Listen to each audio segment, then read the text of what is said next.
Good afternoon and welcome to the Respectability webinar for November 29th, 2017. My name is Philip Kahn-Polly. I am the Policy and Practices Director for Respectability, and it is my pleasure to be here with you today to talk about consumers with disabilities, the economic impact of the 1 in 5 Americans who have disabilities, and some of the cutting-edge research being done by Nielsen around Americans who have disabilities and our spending habits and how we act as consumers.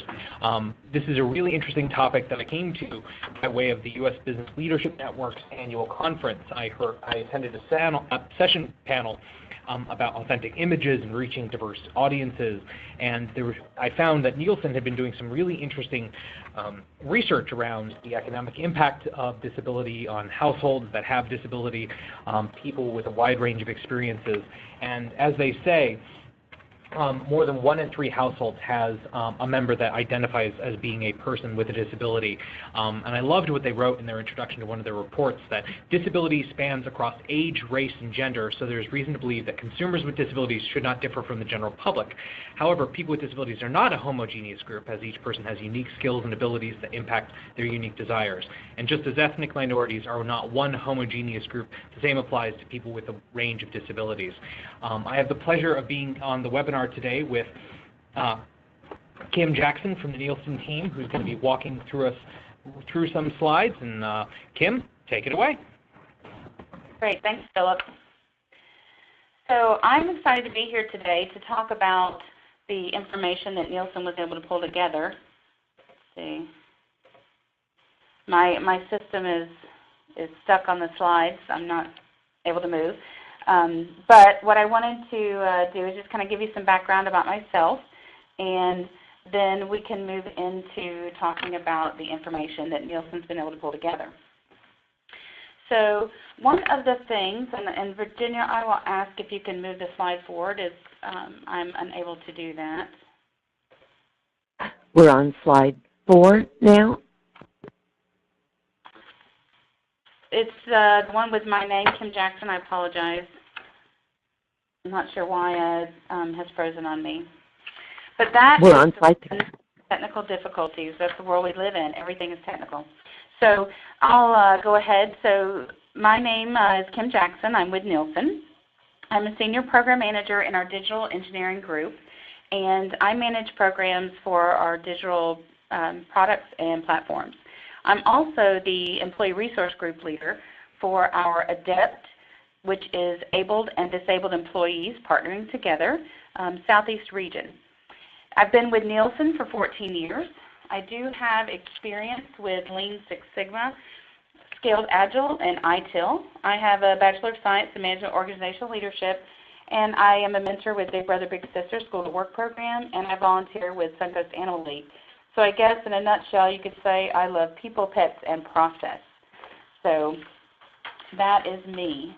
And why I'm here today, as part of the ADEPT group, we actually worked on this report. So I'm going to give you a little background about Nielsen in general, and then I'm going to give you some information related to these reports specifically. So Nielsen, the science behind what's next. So at Nielsen, what's next isn't a guessing game. So we are in the data business, and what we do is based on science. So we have a whole data science group who spends a lot of time working through the data and methodologies and so forth. And we have consumers that we study in more than 100 countries. So we're doing things worldwide, globally. We are looking at what people buy and watch. And so we're always evolving the ways that we measure, what we measure, where we measure, and how our insights can help drive profitable growth. So we're always looking to continue to develop better solutions to meet the needs of the consumers and find out where they're headed next. What is next for our consumers, so that different companies can help and be prepared for that. So if we move to the slide on the marketplace is increasingly complex. So one of the things, as I mentioned earlier, we are in a world of technology. Everything today is technical. The if you look at the vision or the visual here, this is an actual data plot. These are, the world is interconnected. So you have TV, you have computer, mobile phone, tablet. Every time we are interacting, we are generating thousands of data points. So whether it's, and we even have appliances that can order, put things on your shopping list and things like that. So when you think of the Internet of Things. So there's just numerous ways that we have data coming through. And so Nielsen tries to take that data and make sense of it, turn it into information. And so one of the things that we do, just as an example, when you think about the amount of data, you have over 52,000 likes on Facebook happening every second on the Internet. So, when you think of big data, that's it for sure. So what we do at Nielsen, if you move to the next slide, is we try to make sense of a consumer's world. So what we do, as I mentioned, we are thinking about what people buy and watch. But we're also looking at what people listen to, whether it be through iHeartRadio or through a radio station. We're also collecting information around that, as well as what they read, what games they may play, and how they communicate. So we're looking at getting all this information through computers, TV, social media, as I mentioned, radio, print, handheld devices, mobiles, tablets, and in-store. So what we do is we take that information and turn it into insights. All those thousands and millions of points of data become fuel for growth and help our consumers or our clients to uncover the information they need and deliver against that to predict and determine what's next. Okay, I'm online now. I rejoined the meeting. Thank you. All right, so the data that we have is deep and far-reaching. So as I mentioned, buying and watching. So when we look at our buyer, typically we're seeing that there are 6.7 billion store transactions each month. We have over 1 million store visits each month. There are tons of things going on from a consumer point of view. Nielsen also has the TV measurement, where we're looking at 1.7 billion viewing records each month.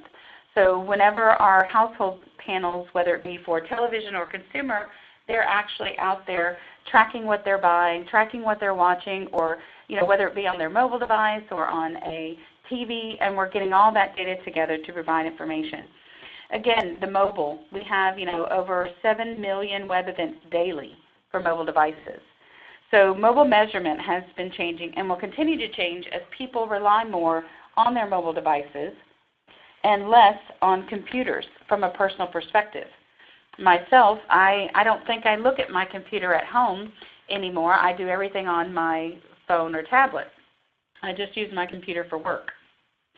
So Nielsen is constantly trying to adapt to this global need and provide data in all these different areas. And what we do beyond looking at the business aspect on just day-to-day and our clients, we want to support global communities. So we have areas that we provide information, leverage insights, and involvement in our communities, looking at our hunger and nutrition, education, and diversity inclusion.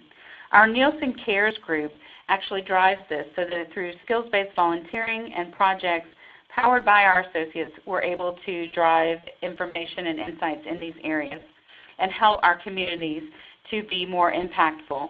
And Nielsen has donated at least $10 million each year of data, products, or services through that volunteering, skills-based volunteering, as well as Nielsen associates go out and can have 24 hours each year for volunteer time.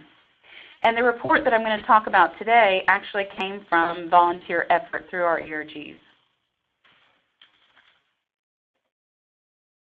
So diversity and inclusion at Nielsen, while we're not only reaching out into the communities and the marketplace, we're also within our company working to ensure we have very good diversity and inclusion representation. So over the past year, we have ranked 32 on Diversity Inc.'s top 50 companies for the diversity list. And we also, for our second year, were able to become a best place to work for disability inclusion with a score of 90 on the DEI, the Disability Equality Index. So we're very proud of those efforts, and our Chief Diversity Officer, Angela Talton, was also featured in the Diversity Woman magazine this year as one of the most powerful women in corporate America. And she's really helped to drive the diversity and inclusion efforts to where we're really talking about, diversity, the variety of skills and experiences, but also inclusion is big, because if you have diversity without inclusion, you're still missing a big component. So we're making sure that we can value and leverage those differences. And one of the ways that we do that, one of our core components, I should say, is our employee resource groups. So as I mentioned, I'm a leader of one of the resource groups. And we have 9 different groups that are within the U.S. and globally. And one of the efforts there that we have is around volunteer. So as I mentioned, volunteer efforts. We also focus on a few primary pillars: professional development, community outreach, client engagement, education, and recruitment and retention. And creating the report is part of our client engagement as well as community outreach and education. As we said, there's some general information around disabilities that I'll share in a minute about the marketplace, but this was really a very innovative direction for us to go and a great opportunity for Nielsen to reach and provide some information about the disability market segment. So our consumer report, it was employee-driven. It was a volunteer effort, so everyone had to do this on top of their regular day-to-day. So that's how important it was to our company. This report is free. There will be a link in the actual presentation, I believe, that's going to be available to you to download, so you can access the link on our website. And this report, actually, we have led to some revenue. We have Procter & Gamble, who actually has purchased data as a result of this report that they are going to be using in their planning and strategy. And while I did say it was a volunteer effort and it was driven through our resource group, our executives and leadership actually see the value in these efforts for the disability community. Our President of Strategic Initiatives and our ADEPT Global Leader, John Burbank, himself has a member of his family with disability. So he does see that there is a need to have this kind of data available and to bring light to this underserved market or this group segment.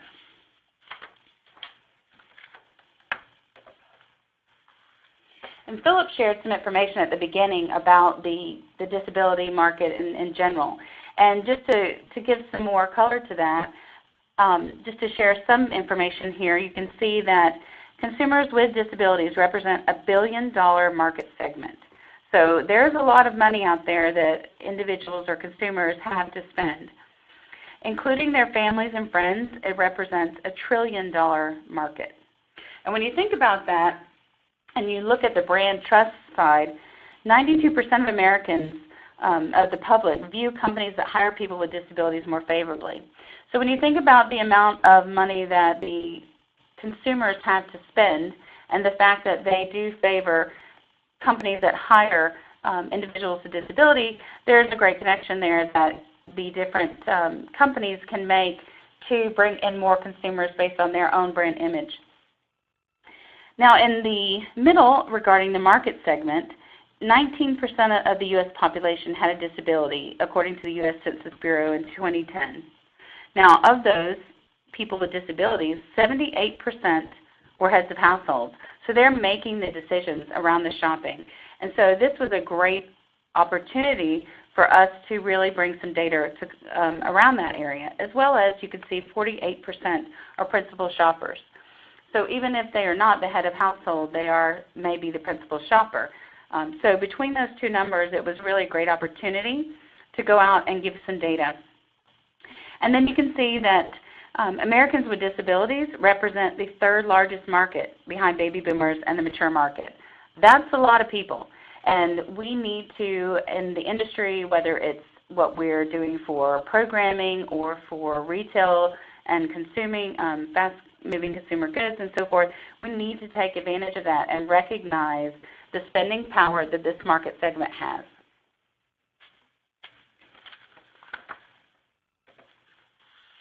So now we're moving into more specifically the report that Nielsen provided. So what we did was a survey. We have a home scan panel, and we conducted a survey with this panel over about a 7.5-week period. We do a rotation of those panelists, so we do about half of the panel and as we do the different surveys. So about half of the panel, we had a response rate of 54%, or around 47,000 respondents. And Nielsen was able to tie the survey data that we collected to the household data, so the demographics, age, incomes, and so forth, and to look at purchasing behavior and looking at who these consumers are, where they're shopping, and what they're buying. And so you can see here, as Philip mentioned earlier, more than 1 in 3 households surveyed had at least one household member that identified with one of the 6 disabilities that we had asked on the survey. And those disabilities were physical limitation, vision difficulty, hearing difficulty, independent living difficulty, learning disability, or intellectual disability.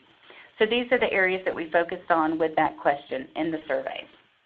And they were asked if they identified with one or more of these disabilities.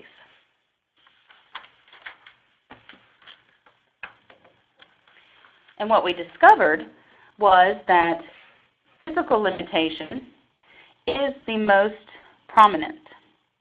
So this was the one that was most common, and we saw that intellectual disability being the least common when asked in the household.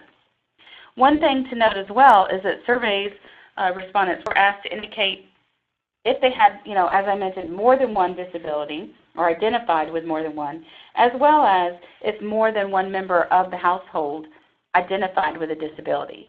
So it was each individual, did you have more than one, as well as were there multiple individuals in the household. So we tried to get as much data to get the most complete picture as possible.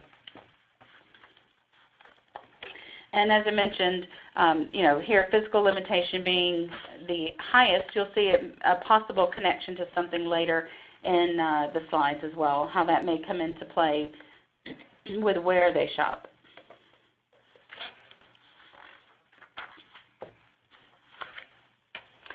So when we think about, a little bit further who these consumers are, so we can say that yes, they have physical limitation was the highest, but who are they from an age or demographic, ethnicity area?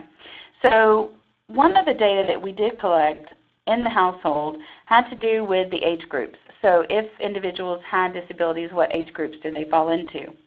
Additionally, we already have demographic information related to race, ethnicity, and age for each of the households in the panel. So we were able to connect those key points of data and come up with some insights here. You can see that where households had learning and intellectual disabilities, in general, those tended to be younger. So you'll see on the household or head of household age groupings at the top, that's the first section above the dotted lines, over to the right under intellectual, they ranged, typically 54 was the oldest group, and there was anywhere under 35 up to 54. However, when you move over and you look at the hearing and physical disabilities, you'll see that those were higher age groups. So these are groupings of above average. So this is more than the average. So the physical went anywhere from 55 to 64, and then the hearing was an older group of 65 plus. So you can see that the span there of the different types of disabilities, across the age groups. Additionally, you can see that vision impairment households over-index among Asians. So there is a higher than average among Asians. You also see among non-white as well, but Asian was even higher there, so that's a call out. So, and then also intellectual disability households over-index or above average within the African American group. So these are all things that were called out for items or groupings that were above average or over index. So this would be something that our different companies could look at and target some of their products. As we'll see later, we can tell you how some of the products come out that people actually purchase, and so this would help them to target their marketing.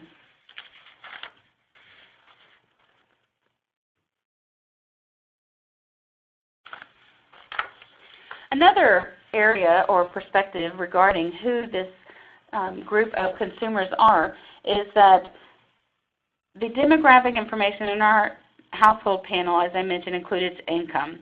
So when we apply that survey data, we see that households with disabilities are more likely to be low income. So, and that over 1 in 2 of low income households are disabled. And that when you look at the higher end of the income, it's nearly 2 times higher compared to, the low income is nearly 2.5 times higher compared to the higher income households. So those making over $100,000 at 21%, whereas less than 20, you've gotten the 58% range. So you definitely see there's quite disparity there between incomes.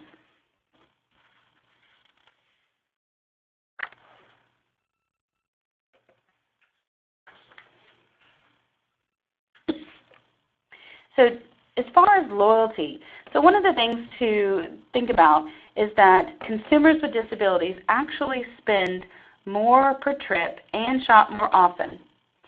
So they also are less likely to be swayed by coupons or deals. So when looking at this segment, we can have a better idea regarding their buying behaviors. That the people with disability are going to buy what they're going to buy, so regardless of a coupon or a deal. So you can see on the left image there that they total $230 more per year in spend versus non-disabled households or households without disability members.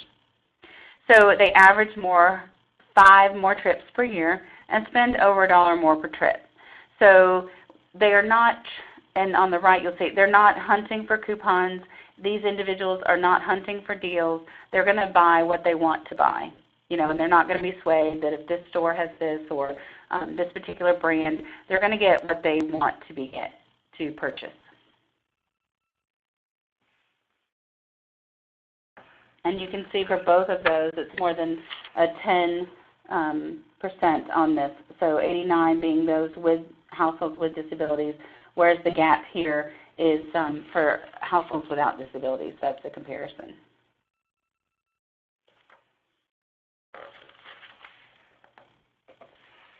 So up to this point, we've seen who our individuals are, what they, who they are demographically, from a household income perspective, the types of disabilities.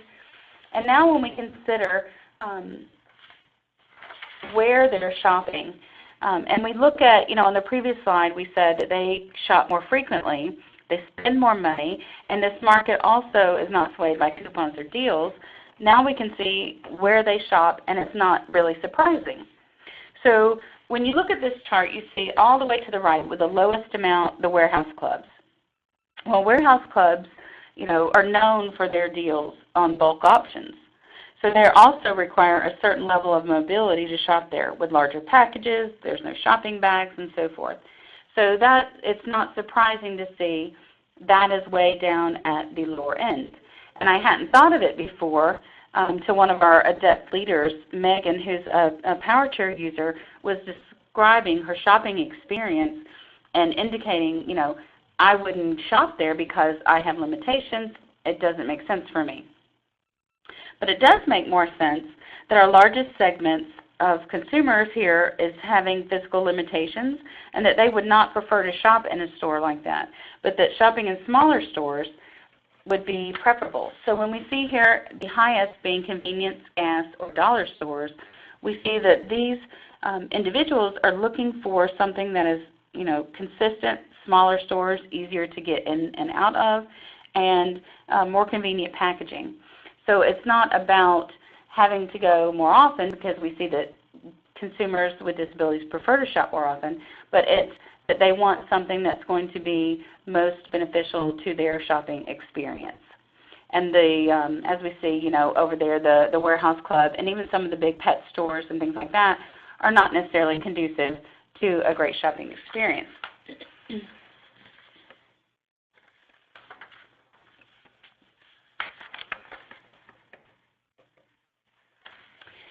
So additionally, when we dig a little deeper and we look at not only where they buy, but what are they buying? What are the types of products being purchased by households with disabilities? We discover some things we may not have thought of otherwise. So one of the things when you see consumers with disabilities buy more pet food and pet-related products. This is not necessarily unusual, as when you consider that there are service animals, therapy animals, in addition to just companion pets. Secondly, we see consumers with vision impairment are more likely to buy cosmetics. This is an interesting discovery, and we don't necessarily have any information to explain why, but this was just something that was very interesting that we wanted to bring up. It's not something that we would have thought of. It's being, a typical, well-known fact. And then lastly, we can see households with learning and intellectual disabilities buy more cereal and frozen snacks. One of our other ADEPT leaders I was talking with, who has a child with an intellectual disability, said, absolutely this makes sense because it's what's convenient and easy for the family. So it's much easier to have things that are quick and ready to eat as opposed to necessarily larger fresh produce meals that take a lot of time in preparation, whereas you can easily take some of these snacks and use them quite simply. And so these were some of the interesting things. We also saw overall that the consumer reports, when you break out the different age groups, one of the items that I didn't include in the slide but was interesting had to do with tobacco and accessories. So we actually saw that some of the older disability groups, such as physical limitation or independent living difficulties, were more likely to purchase tobacco. And so we didn't see that in the other groups or in the younger groups as well. And another item that would make fairly obvious sense is medications and remedies. That's something that we did see in these groups as well, rank higher or above average versus non-household or households with non-disabilities. And again, even then, we saw that individuals in the independent living, as well as hearing and physical disabilities, were the older households, and they also drove above average in the medication and remedies area. So even that subset of the disabled households in general. So this consumer report overall has given us some really great information about who our disabled market segment is, where they shop, and what they buy. And as I mentioned earlier when I first started, that we were able to give some revenue out of this from P&G, who's purchased some of this data related to disabled consumers, so that they can drive and make some better strategy and decisions regarding how they're reaching that market. So one of the things here, this slide, you can actually see this report is available online on our Nielsen website. It is free. You can go out and download that. You fill out a short piece of information, contact information that you can fill out, and then you can download it. What we've done to date, so we did focus this report primarily on those 6 disabilities that I indicated earlier. What we're going to try to do over the next year or so is do some additional surveys that look at mental health disabilities as well as more granular into neurodiversity. We're also planning a survey to collect data about disabled veterans. So we have another employee resource group around our veterans group that we are working with to collect that data. So this has been a great opportunity for Nielsen to get engaged in this market and in this community. And we're hoping that this report, as Philip mentioned, we presented it and shared it with the USBLN. We're hoping that this will help bring some more information and really show the different companies and vendors, those people creating products, that this is a great untapped market that really we need to look at and do a better job at serving.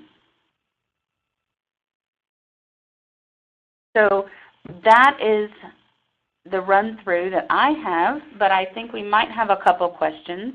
I don't know if you have those, Philip or Virginia, who will be bringing those up. Well, I have a few questions, but I don't want to dominate the floor. You can ask a question by typing it in the chat box or using the Q&A box on the bottom left of your screen. For those of us who are joining us on the phone, Virginia, can you talk about how they can ask a question? Participants who are on the phone can press 7#, that's 7, followed by the pound sign on their telephone keypad to indicate they'd like to ask a question. Again, that's 7# on your telephone keypad to ask a question. Thank you. So we'll give folks a moment to do that. But in the chat box, Wendy Gower has a couple questions. First, she was asking, do you have a full list of references used in the report, particularly on page 5, which is a big run-through of all the key data points? And then secondly, I think this is an interesting question. Is there a preference to shop small represented in the report? I think this is an important piece of information for encouraging small businesses to comply with ADA regulations. So with regard to the first question, yes, each of the items under the marketplace value to Nielsen is represented. So one of the first segments, we have U.S. Census Bureau, we have the Department of Labor, marketresearch.com, and the National Survey of Consumer Attitudes towards companies that hire people with disabilities. So there should be a little source under each of these key areas to provided us with that data. Okay, and then let me look at the second one again. Is the preference to shop small represented in any of your reports? So with respect, this is right now is the only report that we have put out regarding the consumers with disabilities. And I think as we talked about the stores where actual consumers like to shop, the convenience, the gas, the dollar stores, I don't think that we do have a breakout here that would indicate small business versus some of the largers. I think probably some of the convenience gas would be small business owned, as those can be franchised. And then the pure play online is really just all online shopping, so some of those as well could be small business owned, but I don't have that information aside from what's presented in this report, so there's not a clear and direct tie-in between these breakouts and small business. Gotcha. Well, you know, it sounds like you've got more research in the pipeline, and I think that maybe that could be an interesting, you know, avenue to follow in the years ahead. Yeah, absolutely. I do think that that is something worth looking into, being able to tie these stores to what types. Is it a small business, independent, and so forth. Virginia, do you have any phone questions for us? No phone questions. All right, well, I will keep the conversation going for a little bit longer. So I know it was really interesting that the driving force behind this report came from the internal work you've been doing with your employee resource group. So I'm really curious, can you talk to us about ADEPT and how that works, how often you meet, and how some of the conversations you have about disability in the workplace there? Sure. So our employee resource groups, as general, ADEPT is the one that I'm a lead for.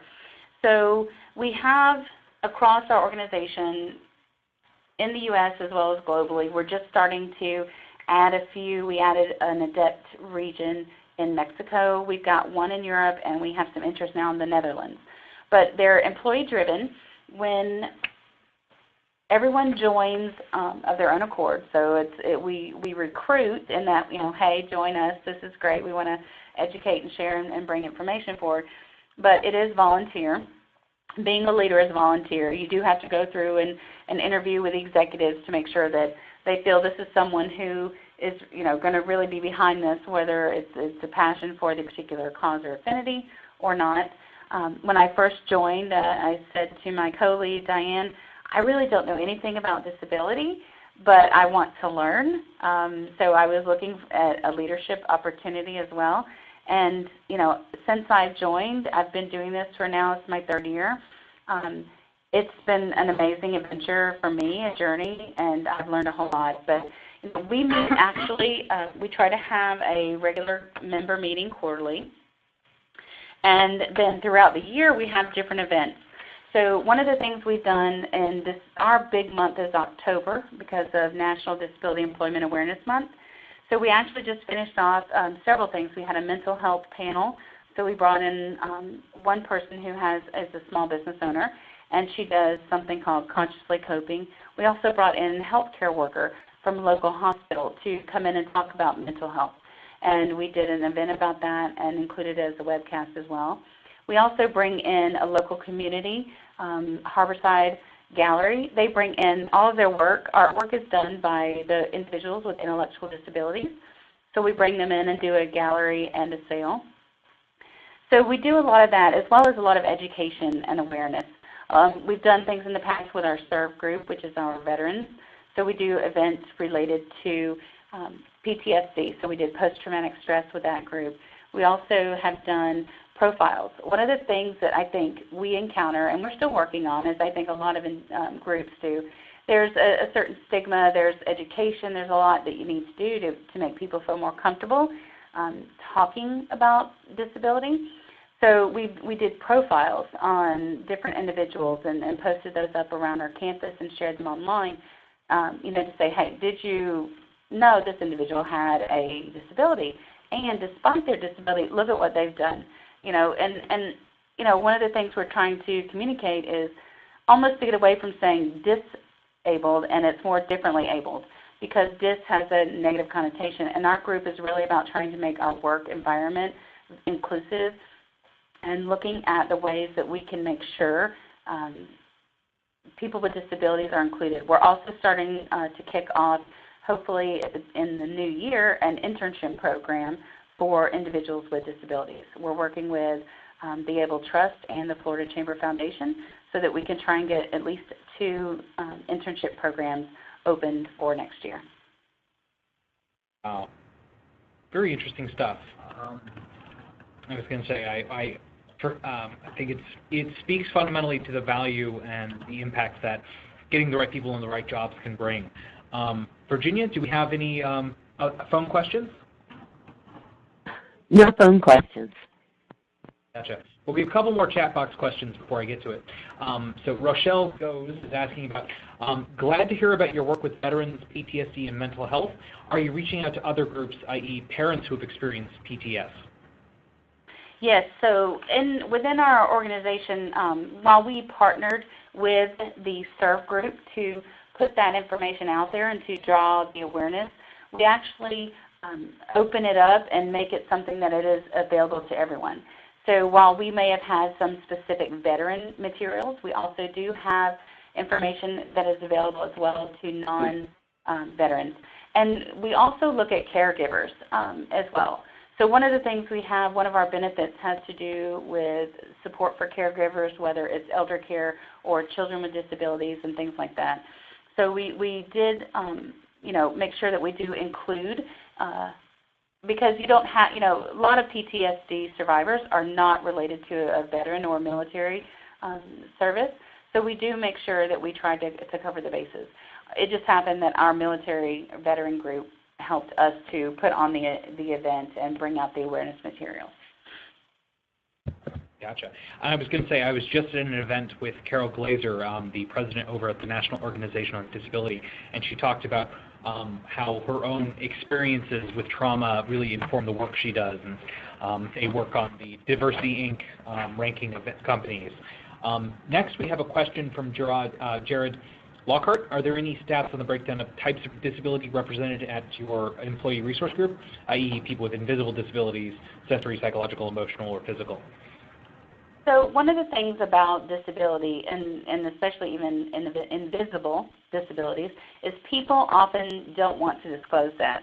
So it's not something that that Nielsen asks for or that we as ADEPT ask when someone joins. So we don't have specific data to say, you know, X% of members either have a disability or don't, or this is the type of disability that they do have. Nielsen actually does government contract work, so we do have a self-ID, which we've tried to encourage people to go on to our personnel system and actually, indicate, yes, I have a disability, and that's all they have to do, but it's anonymous.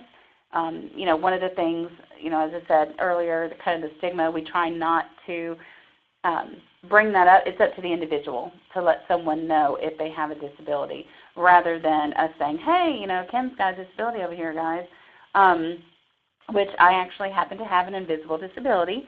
One of the programs, because we are unable to take that data and share that data, is we did a program this year in our Affinity Month called My Story. And so what we did was on our internal social media platform, we did #MyStory and had individuals come forth and share their stories. One of the things that we've learned about and read about over the course of ADEPT is that the best way to break down the stigma, to bring the awareness, is to have individuals share their own stories. Now, of the ones that we did receive globally, we did have the majority of those were a type of mental health disability, an invisible disability. We had one individual who shared his story, how he goes for dialysis 3 times a week and is waiting on a kidney transplant. And he's sitting there with his laptop hooked up to all these machines. So, it was really a great story for us to get out there and ask people to share their own stories, just because we as a company are unable to do that. So unfortunately, I don't have good numbers for you there, Jared, but I appreciate the question, and I think it is important for us as an organization to know. And the way for us to do that right now is to try and ask people to share their stories. Gotcha. We have a follow-up question from Michelle about the surveys. How did you find the target groups to survey? Is that also part of the sources listed in the slide of the report? And then she was also curious, are you working with other disability groups, i.e. Autism, National Down Syndrome Society, ARC, AARP, as people age and want to age in place? Right. So in the report itself, I want to say, let me go. On page 13, it talks about the methodology. So what we do, so Nielsen has panels where we collect data from households that create, our samples so that we can then project that data against, a total population. But this particular one was our home scan panel. And so that, you can see it has some data there.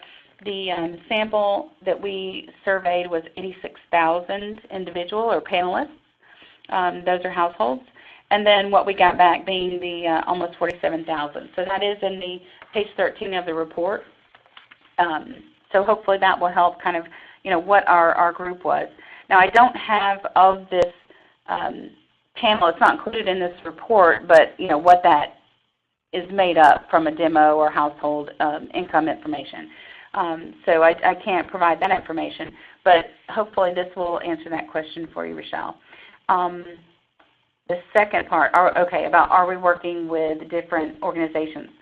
We actually do have a good relationship with the Special Olympics that was started a few years ago, so that we have a partnership, with them, that we have gone on and done various, we started out doing a survey at the Special Olympics a few years ago with athletes.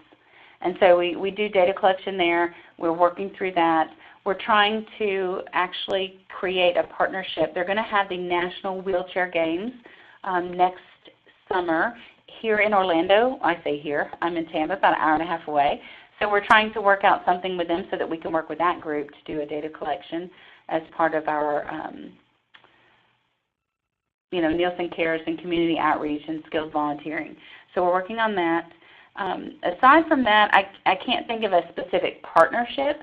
We do locally work, as I mentioned, the Harborside Gallery with the intellectual disabilities. We also work with a couple of employment agencies, Service Source, and I think it's TVI Works. I went blank on the acronym there. But we do work with them, as well as the local colleges and their disability offices, so that we can help with recruiting there as well. Totally understood. And actually, point of clarification, Rochelle was asking about National Down Syndrome Congress versus National Down Syndrome Society, as there's, many different organizations with many different priorities that sometimes come into conflict. Virginia, do we have any phone questions? There are no phone questions. All right. Well, I want to just kind of offer just a few reflections and takeaways before we wrap this up. I think it begs repeating that 1 in 3 households has a household member who identifies as having a disability. That represents a significant chunk of the American community across our many different states. To quote again from the report, nearly 4 million households have a member with an intellectual disability, and more than 20 million households have a member with a physical limitation. In looking at future surveys, I wonder if there might be a chance to see if there are multiple people with disabilities living in the same households, and if that can kind of capture some of the intergenerational elements of poverty and disability that we all see and experience in our work. I think it's really interesting that vision impairment in households was over-indexed with Asians, and I wonder if there are cultural components to self-identification or disability perceptions. And likewise, I think it's really interesting that intellectual disability was over-indexed among African-American households. And we have another question from Rochelle. Can we quote your stats when speaking with legislators and policymakers? So the report is public, so you are welcome to share information that is within that within that report. It is available on our website, so yes. Gotcha. Thank you. And I mean, that was partially why I wanted our long-term audience to have at this report, is that we've had a lot of information which, we hadn't always thought about. And, very often it's easy just to say, well, X number of people are living in poverty, or X number of people with disabilities don't have jobs, and actually seeing the impact economically that our community has. I think it's powerful, and it's a reminder that even the people with disabilities experience so many barriers, that we have economic leverage in some ways. I thought that was really interesting. So again, you can find the report on Nielsen's website. We linked to the PDF in the chat box. I highly encourage you to really parcel through this information and make use of it where you can. Thank you so much, Kim. Thank you so much for your work you're doing, and thank you to Nielsen for leading on these issues and capturing the talents and impact of people with disabilities. So we're doing, as you can tell from today's topic, we're kind of branching out a little bit from some of the more traditional topics we've done with our webinar series. But next week is going to be some bread and butter respectability employment best practices in terms of disability. I'm going to be joined with some leaders from Disability Solutions who are going to be talking about their critical work with some really of those brand name companies that are on the forefront of disability and employment. The folks from Disability Solutions, Julie Cook and Kevin McCloskey, are going to talk about some of their work with Staples, some of their work with Pepsi, and what lessons have been learned from their process and their work. That's going to be on Wednesday, December 6th at 1:30 p.m. Eastern. You can RSVP on our website. And I highly encourage you to join us for that conversation. Then the other webinar we have scheduled for December is actually going to be a little bit different, just like this was different today. So often, if you read Respectability's materials, we talk about young people with disabilities because so many priorities are available there. But as we all know, anyone at any time can join the disability community due to accident, illness, or aging.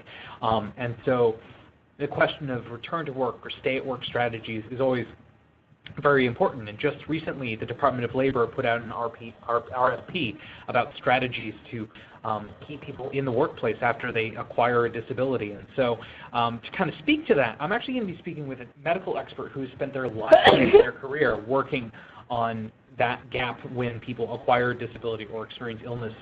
Her name is Jennifer Christian, MD. She's done a lot of work through the internet, through Webability, as well as a bunch of other consulting groups to really drive conversations around return to work and stay at work strategies. And so it's going to be a little more open-ended, a little more conversational than your typical webinar, but I think it'll actually be it'll be a bit different, but I think it'll be very valuable for everybody's time. And that wraps up our program for today. Again, this has been Philip Kahn-Pauley from Respectability, joined by Kim Jackson from Nielsen. Thank you for attending today, all of our friends on the internet, and I hope you sign up and join us for our next webinar, and take care. Talk to you soon. Thanks, everyone.